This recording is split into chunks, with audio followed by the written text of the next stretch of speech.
सिर्फ ये कहना चाहता हूँ, नंबर वन के हमारे पास हज के दौरान लोग जाते हैं सऊदी अरेबिया, और हम ये दरख्वास्त करते हैं कि हाजियों की सहूलत के लिए इमिग्रेशन पाकिस्तान में हो जाए। 3 बड़ी शहरों में ये आसान होगा, सऊदी अरेबिया के लिए भी और हमारे लिए भी, खासकर उन लोगों के लिए जो सालों तक पैसे जमा करते हैं सिर्फ हज के लिए, और जिनमें से कुछ बहुत बुजुर्ग होते हैं। तो हमारी ये गुजारिश है कि नंबर वन उनको ये सहूलत दी जाए पाकिस्तान में इमिग्रेशन की। दूसरी बात यह है कि लगभग 2-2.5 मिलियन पाकिस्तानी जो वहां काम करते हैं, ज्यादातर लेबर हैं, वाइट कॉलर वर्कर्स भी हैं। योर हाइनेस, ये लोग मेरे दिल के बहुत करीब हैं। ये खास लोग हैं जो अपनी फैमिली छोड़कर सिर्फ रोजी रोटी कमाने के लिए निकलते हैं।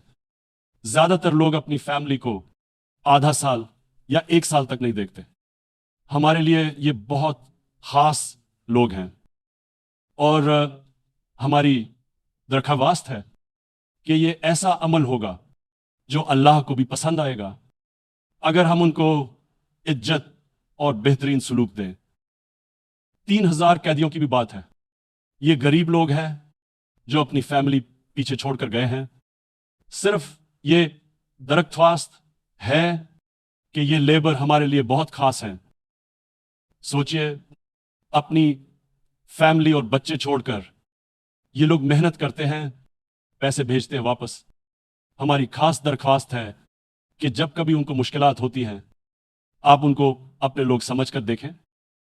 हम असल में ये महसूस करते हैं कि सऊदी अरेबिया के लोग हमारे भाई हैं, और हम ये चाहते हैं कि आप भी उनके लिए वही जज्बा रखें।